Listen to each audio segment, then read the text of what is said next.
À Thanksgiving, mon neveu Harry, tu n'es qu'un moins que rien.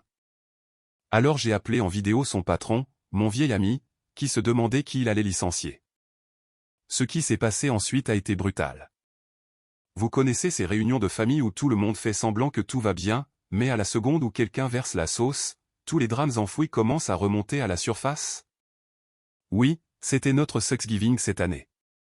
Mais contrairement aux autres années, je n'étais pas seulement un observateur passif à la table. Cette fois, j'étais la cible.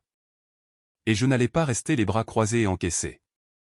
Pas après ce que mon neveu a dit. Pas après tout ce que j'avais fait pour cette famille. Et certainement pas alors que j'avais un contact très particulier dans mon téléphone qui pouvait mettre fin à son petit voyage de pouvoir avec un seul appel. Mon nom est Mason.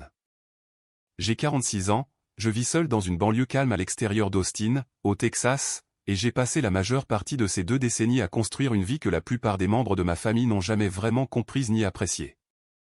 Je suis consultant dans le domaine des infrastructures, principalement des contrats privés, et quelques travaux fédéraux. Je ne suis pas tapa accent grave-l'œil. Je ne porte pas de Rolex et je n'arrive pas au dîner de famille en Tesla. Je conduis une Lexus de 2011, je porte la même veste Patagonia toute l'année, et la plupart des jours, je travaille depuis une véranda aménagée dans mon jardin avec un radiateur d'appoint et mon chien Ringo recroquevillé à mes pieds.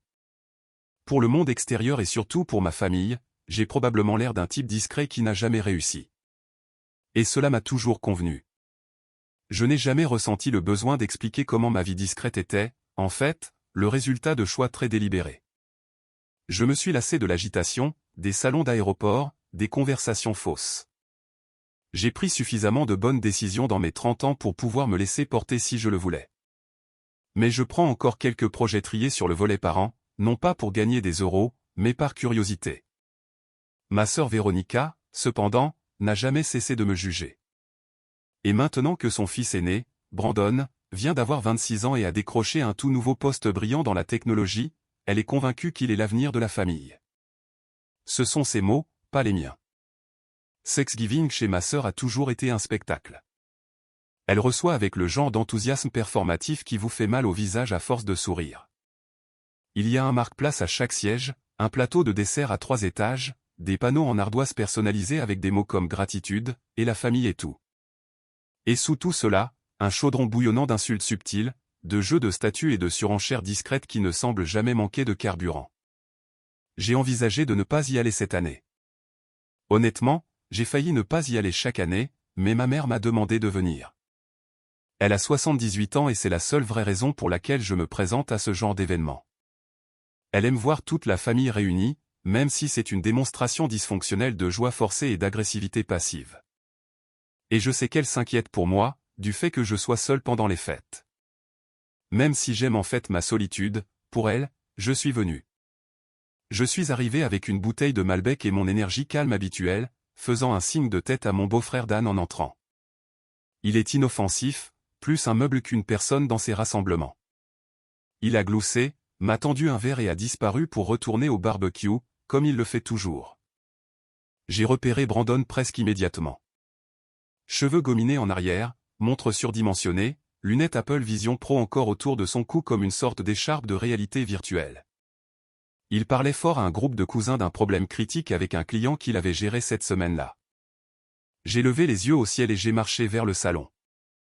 Nous nous sommes assis pour manger vers 4 heures. La table était immaculée, bien sûr.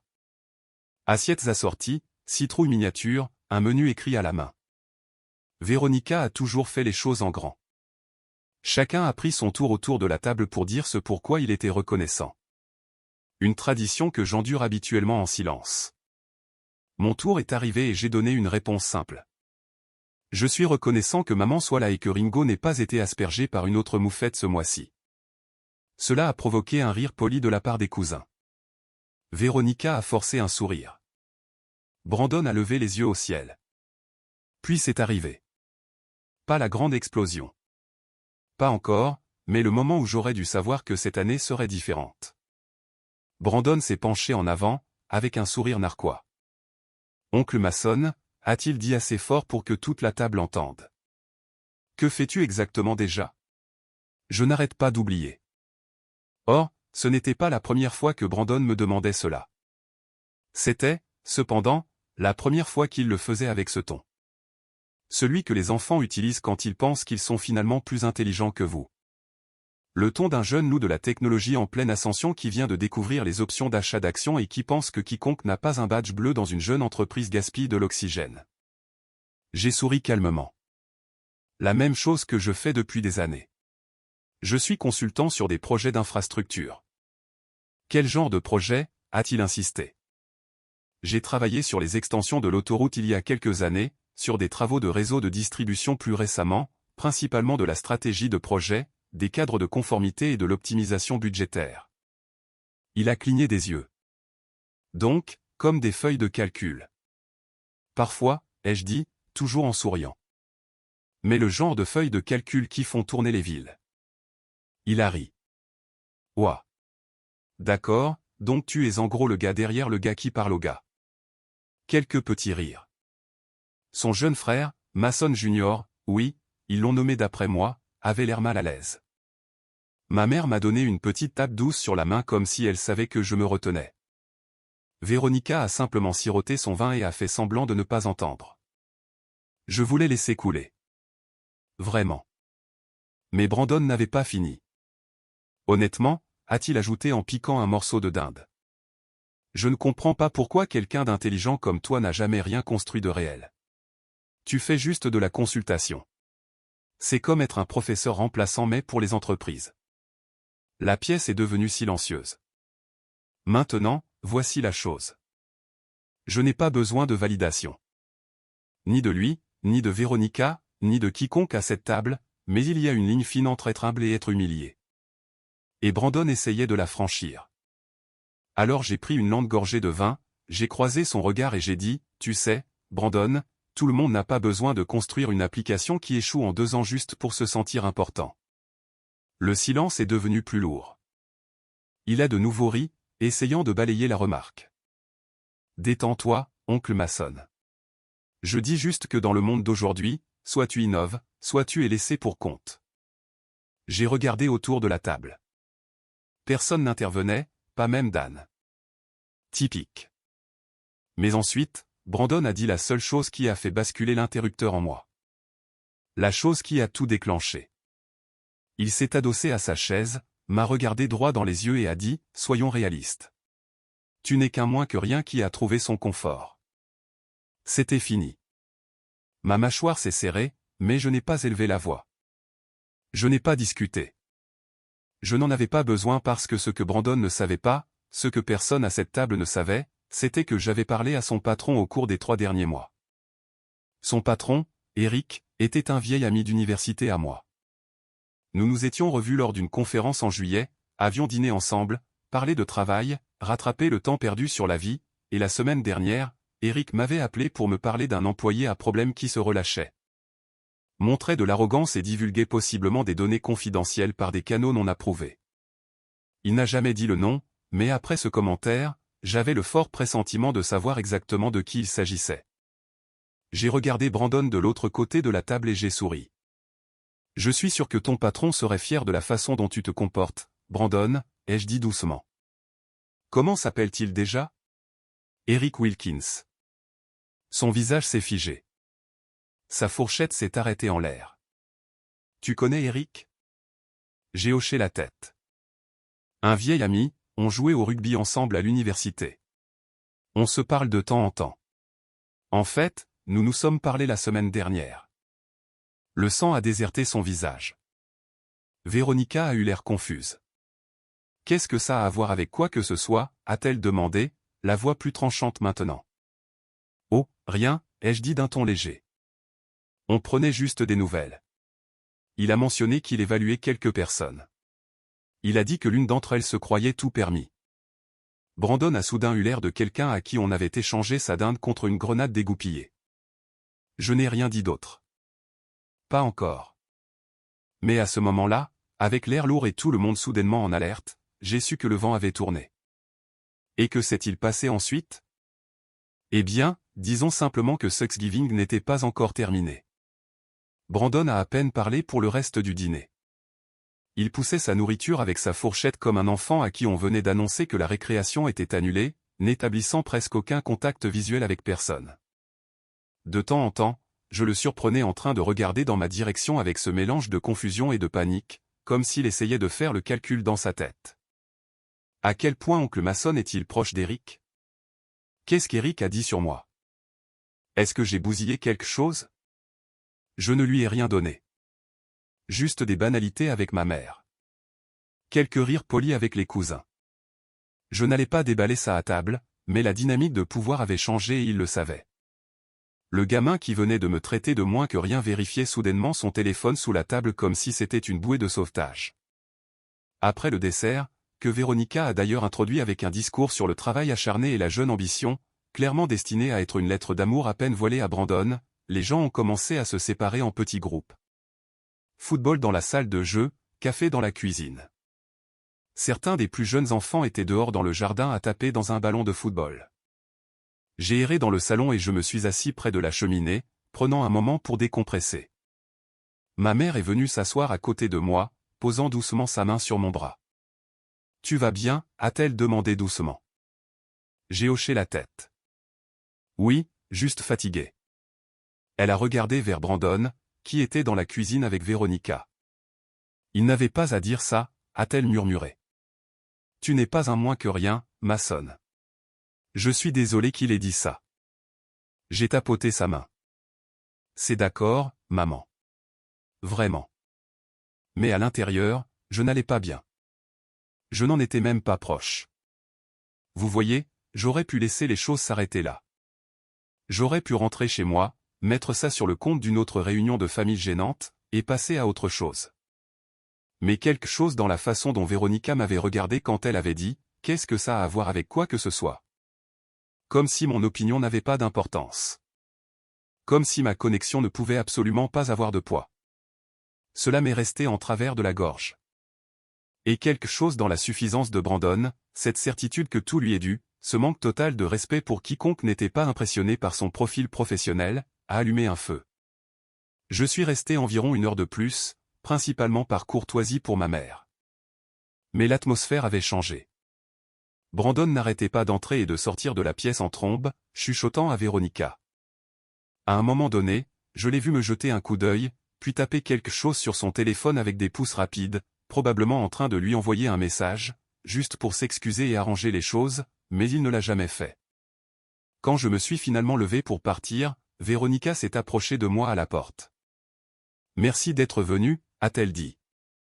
Tout en sourire et en chaleur factice. C'est toujours agréable quand toute la famille est réunie. J'ai hoché la tête. Bien sûr, dit Adan que la dinde était excellente. Elle a incliné la tête. Tu sais, Mason, je pense que Brandon a touché une corde sensible tout à l'heure, mais j'espère que tu ne le prends pas personnellement. Il est juste passionné. Je l'ai regardé droit dans les yeux. La passion sans l'humilité n'est pas de l'ambition. C'est de l'arrogance. Elle a cligné des yeux, incertaine de la façon de répondre. Je n'ai pas attendu de réponse, j'ai juste enfilé mon manteau, j'ai serré ma mère dans mes bras et je suis sorti dans l'air froid de la nuit. Le lendemain matin, mon téléphone a vibré vers 9h00 heure du matin. C'était Eric. « Eh, mon vieux » a-t-il dit. « Tu es libre pour parler une seconde ?» Je suis sorti dans mon jardin, un café à la main. « Oui, qu'est-ce qu'il y a ?» Eric a soupiré. « Donc, ce gamin dont j'ai parlé la semaine dernière, celui que nous étions en train d'évaluer. » Oui. Il s'avère qu'il a fait exactement ce que nous soupçonnions. Il a transféré des données de projets sensibles vers un disque personnel, il a dit que c'était juste pour un accès à distance, mais nous avons des politiques contre cela. Son nom, ai-je demandé, bien que je le susse déjà. Brandon. Brandon Miles. J'ai expiré lentement, regardant la vapeur s'élever de mon café. Eric a continué. Je sais que tu as dit qu'il était ton neveu et je ne voulais pas outrepasser mes droits, mais je me suis dit que tu voudrais le savoir. À quoi penses-tu, ai-je demandé. Nous sommes encore en train de décider. Il y a 2 personnes sur la sellette en ce moment. L'une est Brandon. L'autre est un gars qui est peu performant mais qui n'enfreint aucune règle. Je penchais pour donner une chance à Brandon. Tu sais, un jeune gars, beaucoup de potentiel. Mais maintenant, il a fait une pause. Maintenant, je pense que nous devons envoyer un message. Je n'ai pas dit à Eric ce qui s'était passé au dîner. Je n'en avais pas besoin. Les rouages étaient déjà en marche. Mais j'ai dit une chose. Peu importe ce que tu décides, assure-toi que ce soit quelqu'un qui respecte les personnes autour de lui, l'entreprise, les règles. Je t'entends, a dit Eric. Nous finaliserons les choses lundi. J'ai raccroché. Le cœur battant encore. Je n'étais pas sûr de ce qui allait se passer, mais je savais que ce n'était pas fini. Ce week-end-là, j'ai fait profil bas. Je n'ai envoyé de message à personne dans la famille. Je n'ai pas regardé Facebook. J'ai juste emmené Ringo faire de longues promenades, j'ai rattrapé un peu de lecture et j'ai attendu. Lundi est arrivé et est passé sans incident. Puis mardi matin, je me suis réveillé avec un seul message de Brandon. As-tu parlé à Eric? C'était tout. Pas de salutation, pas de contexte, juste cette question. Je l'ai fixée pendant un moment, puis j'ai répondu en tapant. Je n'en ai pas eu besoin. Pas de réponse. À midi, ma sœur appelait. J'ai laissé aller sur la messagerie vocale. Puis elle a envoyé un message, puis a appelé à nouveau. Finalement, j'ai décroché à la 3e tentative. Qu'est-ce que tu as fait, a-t-elle exigé. Non. Bonjour. Pas de préambule. Bonjour à toi aussi, ai-je dit calmement. Mason, ne joue pas à l'idiot. Brandon vient de recevoir un avis indiquant qu'il est en cours d'évaluation pour un éventuel licenciement. Eric a dit que la décision a été prise pendant le week-end. Tu étais au dîner avec nous et soudain tu murmures à l'oreille d'Eric. Qu'est-ce que tu as dit? J'ai gardé un ton neutre. Je n'ai rien dit à Eric qu'il ne savait pas déjà. Il m'a appelé, pas l'inverse. La voix de Véronica s'est brisée. Il a dit que Brandon avait violé le protocole, qu'il avait été négligent avec des informations confidentielles. Cela ne lui ressemble pas. J'ai haussé un sourcil. Tu es sûr de ça? Elle est restée silencieuse. Véronica, j'ai été patient pendant des années. Je t'ai regardé le soutenir, lui faciliter les choses, le laisser se promener avec cette attitude suffisante comme si le monde lui devait quelque chose. Je suis resté silencieux pendant tous les commentaires sournois, les jugements, les leçons sur les vrais emplois. Mais jeudi, cela a franchi une ligne. C'est juste un enfant, Mason. Il a 26 ans. Assez vieux pour être plus intelligent. Assez vieux pour faire face aux conséquences. Il y a eu une pause. Puis elle a lâché la vraie bombe. Maman est bouleversée. Elle a dit que tu avais embarrassé la famille. Elle a dit que tu avais menacé Brandon. J'ai ri. Non pas parce que c'était drôle, parce que c'était pathétique. Je n'ai menacé personne. J'ai simplement rappelé à Brandon que le monde est plus petit qu'il ne le pense. Tu fais toujours ça, a-t-elle craqué. Tu penses que parce que tu es calme et mystérieux et que tu connais quelques personnes au placé, tu peux juste jouer avec nos vies. Eh bien, devine quoi? Ce n'est pas ton terrain de jeu, Mason. Tu n'as pas le droit de tout contrôler. Je n'essaie pas de le faire, ai-je dit. Mais je ne te dois plus non plus le silence. Elle a raccroché. Je suis resté assis là pendant un moment, fixant l'écran vide. L'appel m'avait laissé tremblant. Non pas de peur, mais de colère, de tristesse, de la réalisation que ce n'était pas seulement une insulte isolée de Thanksgiving. C'étaient des années de rejet silencieux, qui finissaient par déborder. J'ai repensé à tous les autres événements familiaux, aux fêtes d'anniversaire où Brandon recevait des cadeaux à plusieurs centaines d'euros tandis que j'apportais des cadeaux attentionnés et recevais des hochements de tête polis. À la façon dont Véronica disait des choses comme « Mason est juste plutôt un minimaliste ». Chaque fois que quelqu'un posait des questions sur ma vie, comme si cela expliquait tout. À la façon dont on me demandait toujours de prendre les photos de groupe, sans jamais y figurer. Tout prenait sens maintenant. Pour eux, j'étais un bouche-trou, un oncle discret, un personnage d'arrière-plan dans l'histoire de l'ascension de Brandon. Et le pire, c'est que je les avais laissés m'écrire de cette façon. Jusqu'à maintenant. Ce qui s'est passé ensuite, comment tout s'est effondré, ne faisait pas partie de mon plan. Je ne l'avais pas orchestré. Mais j'étais certain de ne pas l'arrêter non plus. Parce que quand la vérité a finalement éclaté, c'était pire que ce que l'un de nous attendait. Les retombées sont arrivées rapidement. Dès le jeudi matin, toute la famille était au courant. Cela a commencé par une publication Facebook de la fiancée de Brandon, quelque chose de vague comme « Les gens montrent leur vrai visage quand leur ego est menacé ». Puis sont venus les messages privés de cousins à qui je n'avais pas parlé depuis des mois, demandant « Et, est-ce qu'il s'est passé quelque chose avec Brandon et son travail ?» L'un d'eux a même dit « J'ai entendu dire que tu l'avais fait renvoyer. » C'est vrai? Personne ne m'a demandé comment j'allais. Personne n'a demandé s'il y avait peut-être plus à dire sur cette histoire. Ils ont juste supposé que j'étais le méchant, l'oncle jaloux, l'homme d'âge moyen aigri qui ne pouvait pas supporter le succès de la jeune génération. Et je l'avoue, pendant un moment, je me suis laissé atteindre. Le vendredi après-midi, je me tenais seul dans ma cuisine, regardant mon téléphone, relisant un message de ma tante, un message qui disait simplement « Maçonne, quelle que soit cette querelle, règle-la avant qu'elle ne détruise la famille. » Mon estomac s'est noué, non pas parce que je me souciais de ce qu'elle pensait, mais parce que j'ai réalisé que ce n'était pas une querelle. C'était une purge et j'étais en train d'être chassé. Dès le dimanche, j'étais complètement mis à l'écart. Je n'étais pas identifié sur la photo de famille de Thanksgiving que Véronica avait publiée. Je n'étais mentionné dans aucun des commentaires. Même mon jeune cousin Tyler, celui que j'aidais pour ses candidatures à l'université, m'avait retiré de ses amis. Le message était clair. Maçon est dehors. C'était bizarre à quelle vitesse l'isolement a frappé. Une semaine vous passez la purée de pommes de terre, la suivante vous êtes un exemple à ne pas suivre. Le gars qui n'a pas su se taire. Le gars qui a coupé les ponts. Et pendant quelques jours, j'ai laissé ce récit s'infiltrer.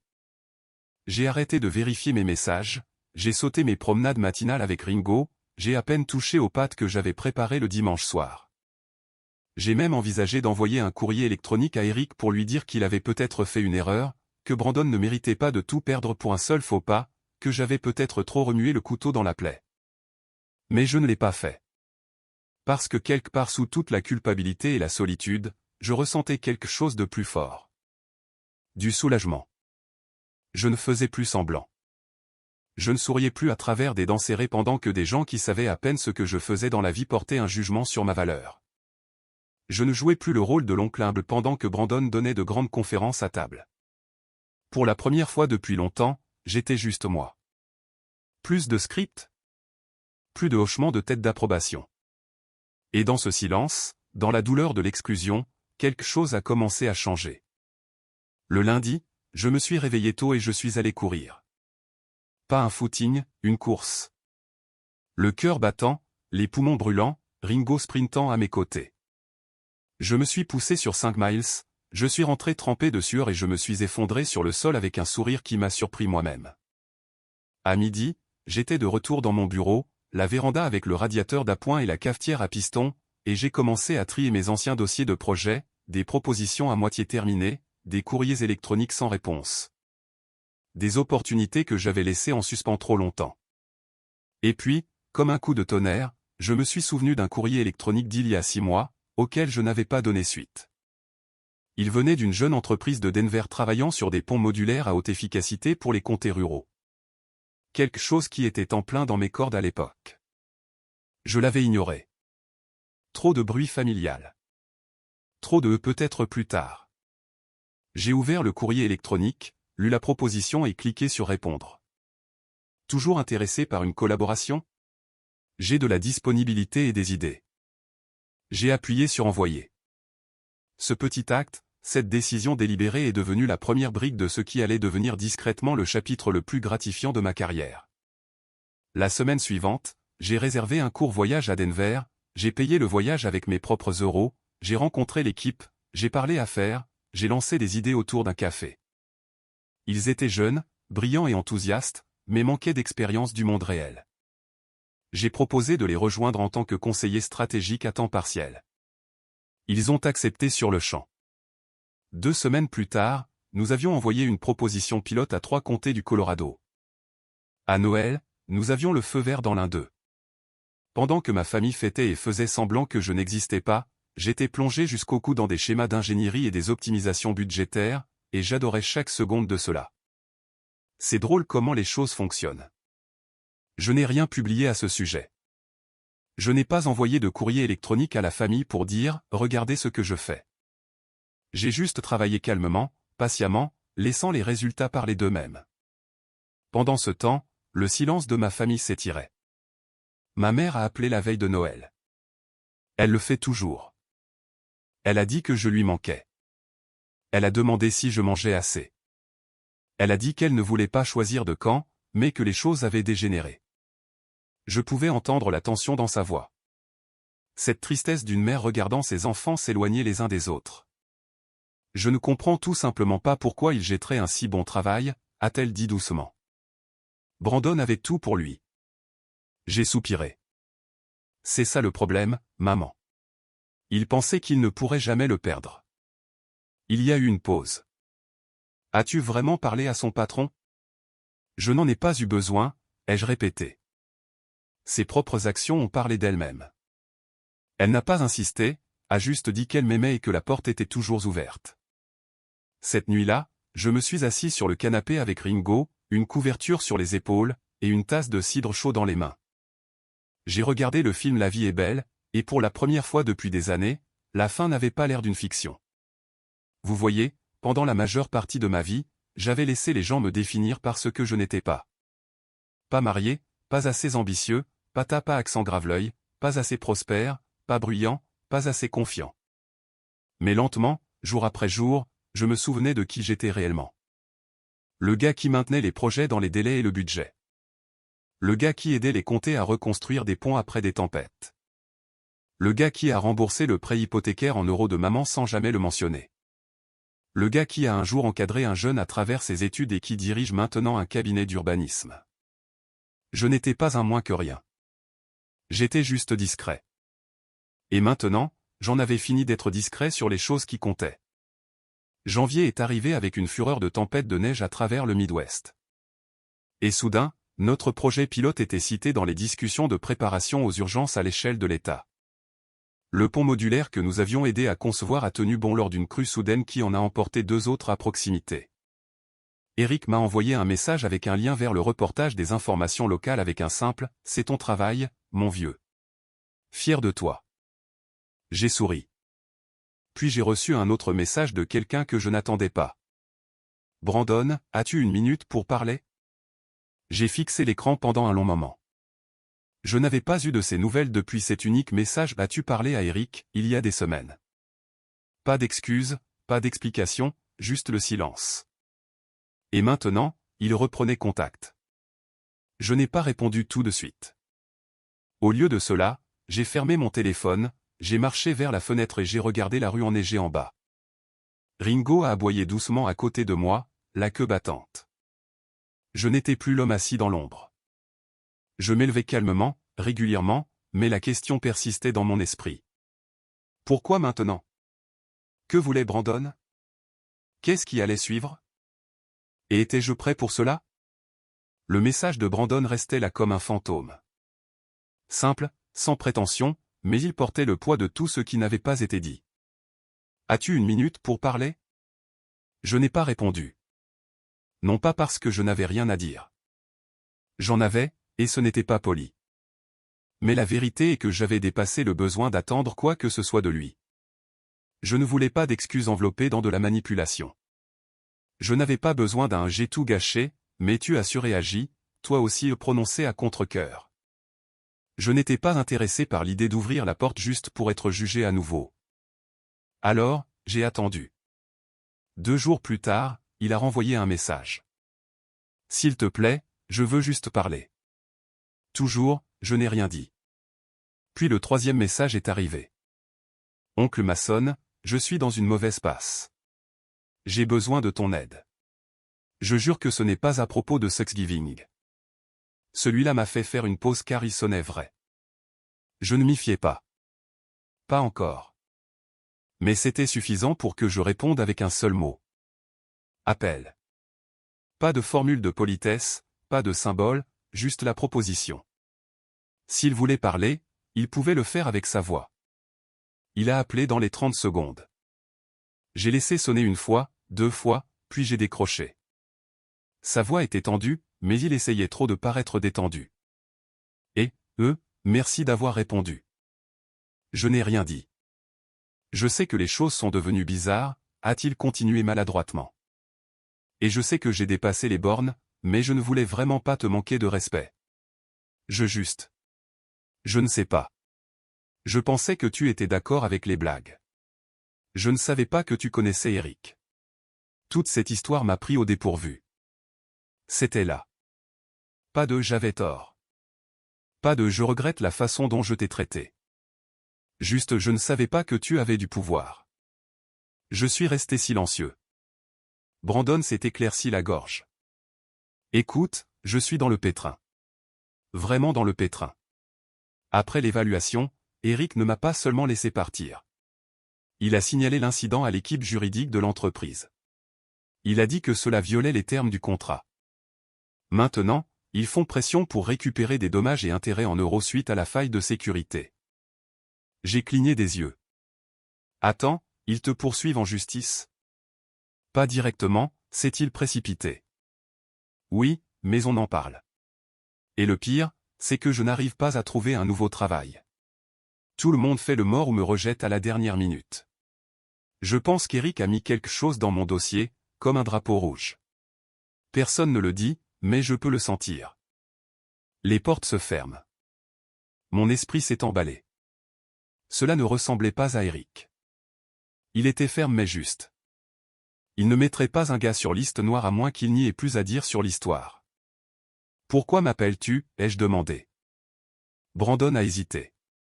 Parce que je sais que tu as des relations et parce que je ne sais pas qui d'autre appeler.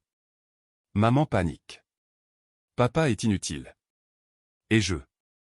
Il a laissé sa phrase en suspens puis a dit plus doucement, j'ai fait une grosse erreur. Je n'ai pas répondu. J'ai juste laissé le silence s'étirer. Finalement, il a ajouté, j'ai entendu parler du projet de pont. Eric en a parlé avant de couper les ponts avec moi. Il a dit que tu faisais à nouveau du vrai travail. Je me suis dit que peut-être. Peut-être que tu me laisserais t'aider, apprendre de toi, te suivre, peu importe. J'ai failli rire. Le suivre? Après tout ça, il voulait profiter de mon succès maintenant. Mais quelque chose dans sa voix m'a pris au dépourvu. Il n'était pas arrogant. Il ne me provoquait pas. Il avait peur. Et cette partie d'enfant effrayait en lui. La partie que j'aidais autrefois à construire des ensembles de jouets quand il avait 8 ans. La partie qui m'admirait autrefois avant que Véronica ne lui monte la tête, cette partie a remué quelque chose en moi. Laisse-moi y réfléchir, ai-je dit d'un ton neutre. Je te rappelle. J'ai raccroché. Puis j'ai fait quelque chose que je n'avais pas fait depuis des années. J'ai commencé à creuser, non pas pour être fouineur, non pas pour punir, mais parce que quelque chose ne me semblait pas normal. Si Brandon avait vraiment divulgué des données confidentielles, Eric l'aurait licencié proprement et serait passé à autre chose. Une marque noire, bien sûr, mais pas d'action en justice. Cela signifiait que la violation était plus grave, ce qui signifiait que Brandon mentait ou cachait quelque chose de pire. J'ai appelé Eric ce soir-là. Je me doutais que tu allais appeler, a-t-il dit. Est-ce vrai, ai-je demandé. Que vous engagez des poursuites judiciaires? Eric a soupiré.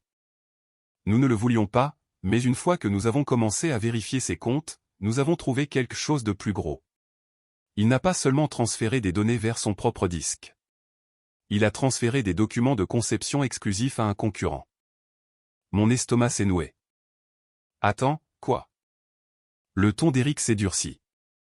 Nous avons les historiques de messagerie, un domaine signalé. La jeune entreprise est encore petite. Il ne savait pas ce qu'il regardait. Dieu merci. Mais c'est grave, maçonne. C'est de l'espionnage industriel, même s'il n'en a pas réalisé les implications. Je suis resté là, abasourdi. J'ai pensé à te prévenir, a dit Eric, mais je me suis dit que tu garderais tes distances. Je l'ai fait, jusqu'à aujourd'hui. Il y a eu une longue pause. Puis Eric a dit quelque chose qui m'a glacé le sang. Et encore une chose, il t'a cité comme référence sur l'une de ses candidatures. Quoi?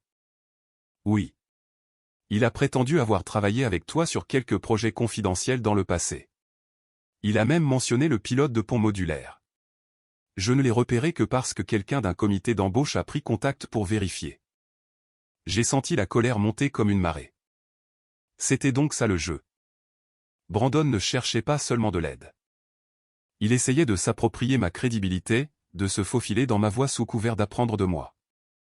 Et maintenant? Maintenant j'en avais fini d'être gentil. J'ai raccroché et je suis resté silencieux pendant un long moment. La trahison pesait lourdement dans ma poitrine. Non seulement à cause de ce qu'il avait fait, mais à cause du schéma, de l'hypothèse selon laquelle, peu importe comment il me traitait, je serais toujours là. L'oncle sûr et discret, celui qui ne se vengerait pas. Eh bien, cette fois, il avait choisi le mauvais bouc émissaire. Et j'avais les preuves. Au cours des jours suivants, j'ai commencé à préparer le terrain. J'ai contacté une ancienne relation d'un cabinet de conformité juridique pour lequel j'avais l'habitude d'être consultant, non pas pour poursuivre Brandon, mais pour obtenir une chronologie irréprochable de ma propre implication dans le projet de pont, complète avec des accords de non-divulgation. Des courriers électroniques horodatés et des accords de conseil. Je voulais que tout soit documenté au cas où il essaierait de m'impliquer par association. J'ai ensuite contacté l'équipe de Denver. Je leur ai dit que Brandon pourrait les contacter sous de faux prétextes, revendiquant potentiellement un travail passé ou des connexions. Je les ai avertis d'être prudents. Ils étaient reconnaissants pour l'avertissement.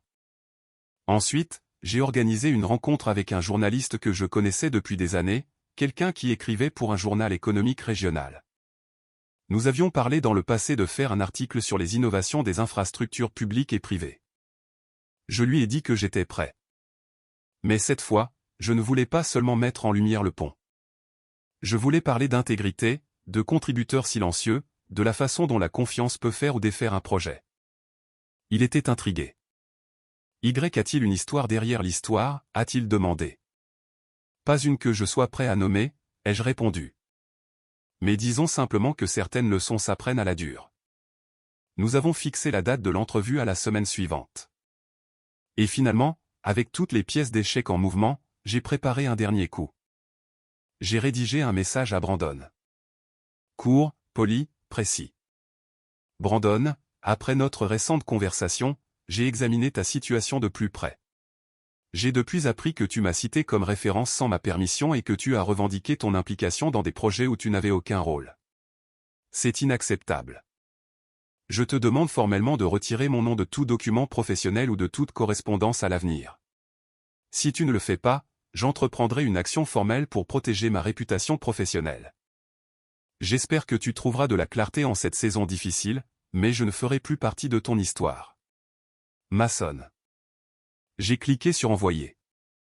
Et sur ce, j'ai attendu. J'ai attendu la tempête. J'ai attendu le moment où le monde, ou du moins son monde, basculerait parce que le dernier acte n'avait pas encore commencé. Mais le décor était planté et le rideau allait se lever. Le message a été envoyé. Pas de menace, pas de colère, juste des limites. Et cela a dû frapper plus fort que je ne l'espérais car pour la première fois depuis des mois, Brandon est resté silencieux. Pas une seule réponse, pas de message défensif. Pas de « tu as mal compris » ou « je ne le pensais pas comme ça ». Juste un silence radio complet. Le genre de silence qui signifie soit que quelqu'un réfléchit très attentivement, soit qu'il se démène pour limiter les dégâts en coulisses. Mais je n'ai pas attendu qu'il réponde. Je n'avais pas l'intention de lui laisser l'espace pour s'expliquer, déformer les choses ou s'excuser. Parce qu'il ne s'agissait pas d'un acte de trahison. Il s'agissait de toute une vie de manque de respect de sa part, de la part de Véronica, de la part de toute la culture pourrie qu'ils avaient construite ensemble. L'arrogance, le dédain, la certitude que tout leur était dû. Alors j'ai fait ce que je fais toujours de mieux. J'ai travaillé discrètement et j'ai exécuté parfaitement. Le journaliste est passé ce vendredi-là. James Prescott, un gars vif, début de la quarantaine, des lunettes à monture métallique et un instinct aiguisé pour dénicher des histoires cachées sous les radars. Nous avons passé 2 heures à parler dans ma véranda pendant que Ringo reniflait à nos pieds. Il m'a posé des questions sur le projet de pont, mais ce qui l'a vraiment intrigué, c'est la façon dont j'ai décrit mon parcours. Prendre du recul par rapport à la vie d'entreprise, privilégier le sens au prestige. Reconstruire des infrastructures sans faire de bruit. À un moment donné, il a demandé « Comment êtes-vous entré en contact avec l'équipe de Denver ?» J'ai souri. Je n'ai pas couru après. Ils m'ont contacté. Les gens ont tendance à vous trouver quand vous résolvez discrètement de vrais problèmes. Il a souri et a noté cela. Je n'ai jamais mentionné le nom de Brandon une seule fois. Je n'ai jamais fait allusion à notre drame familial. Je n'en avais pas besoin, mais je me suis assuré qu'une citation se retrouve dans l'article. Le plus grand risque dans tout projet n'est pas technique, il est humain. Un seul ego mal placé dans la pièce peut réduire en cendres des années de travail. L'article a été mis en ligne le lundi matin. L'architecte discret derrière l'infrastructure résiliente du Colorado. Comment la vision discrète d'un homme réinvente les partenariats entre le secteur public et privé. Il a décollé plus vite que je ne le pensais. Repris par quelques sites nationaux. Partagé par certains forums de gouvernements locaux. Il a même eu droit à une mention du compte Twitter régional du département des Transports. Mais plus important encore, il est apparu sur LinkedIn, et c'est là que le véritable changement a commencé. Soudain, j'étais le nom murmuré dans les cercles professionnels. Des recruteurs ont pris contact. D'anciens collègues ont commenté avec des éloges, et le meilleur de tout, les gens du monde de Brandon ont commencé à le remarquer. Je n'ai pas eu à creuser. Ils sont venus à moi. Le mercredi, j'ai reçu un appel d'un membre du comité d'embauche d'un grand cabinet de conseil à Dallas. Et, Mason. Petite question. Avez-vous déjà supervisé ou travaillé avec un certain Brandon Miles? Il vous a cité comme référence dans son dossier de candidature le mois dernier. J'ai gloussé doucement. C'est mon neveu, mais non, nous n'avons jamais travaillé ensemble professionnellement. Une pause sur la ligne. Intéressant, a dit le gars. Il a revendiqué une implication directe dans le projet de Denver et vous a mentionné comme son chef d'équipe. Je ferai attention avec lui, ai-je dit platement. C'est tout ce que je dirai. L'homme m'a remercié, puis a raccroché. Je savais que cet appel téléphonique n'était pas le seul à avoir lieu en coulisses. La version de la réalité de Brandon s'effondrait. Les faux récits, les qualifications gonflées, l'idée qu'il pouvait utiliser les liens familiaux comme une arme sans permission. Tout s'effilochait et il n'avait aucun moyen de recoller les morceaux parce que je ne jouais plus. Et puis vint le coup de grâce. Ce vendredi-là, j'ai reçu un message vocal de Véronica. Sa voix était faible, fragile. Mason, je ne sais même pas par où commencer. Brandon a reçu une lettre formelle d'une équipe juridique aujourd'hui. L'entreprise d'Eric demande des réparations financières en euros. Ils affirment qu'il a violé une clause de non-concurrence et partagé du matériel exclusif. Brandon jure qu'il n'avait pas compris les termes, qu'il essayait juste de créer une connexion avec une autre entreprise. Mais le mal est fait. Elle a expiré d'une voix tremblante. Et maintenant? Maintenant cet article est partout. Les gens font ton éloge, parlent de ton intégrité, et il reçoit des messages de recruteurs qui retirent leur intérêt. Quelqu'un lui a dit qu'il était sur liste noire. Je ne sais même pas si c'est vrai, mais Mason, tu as fait passer ton message. D'accord, il souffre. Je souffre. S'il te plaît, ça suffit. J'ai écouté le message pendant un long moment. Puis je l'ai supprimé. Je n'ai pas répondu parce que j'avais déjà entendu ce ton de la part de personnes qui n'étaient pas désolées d'avoir franchi la ligne.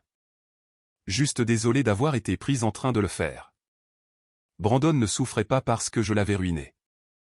Il souffrait parce qu'il avait construit une maison avec une crédibilité empruntée.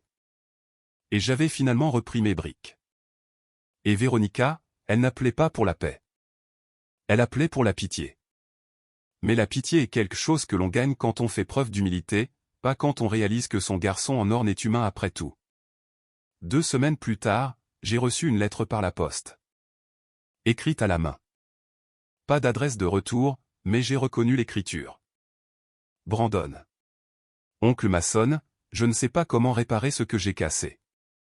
Je ne sais pas si je le peux, mais je t'écris parce que je te dois la chose que je ne t'ai jamais donnée au dîner. La vérité. Je ne comprenais pas ce que tu faisais. Je pensais que le succès devait être bruyant. Je pensais que l'influence devait être visible. Mais maintenant, je vois que tu as été l'homme le plus puissant à notre table pendant des années. Et j'étais trop arrogant pour le remarquer. Je t'ai manqué de respect, j'ai menti sur le fait de travailler avec toi, j'ai essayé d'utiliser ton nom pour nettoyer un gâchis que j'avais créé. Je suis désolé. Vraiment. Pas pour les conséquences, mais pour la façon dont je t'ai traité, pour ce que je suis devenu. Je n'attends pas de pardon, mais je voulais que tu l'entendes de ma bouche, Brandon.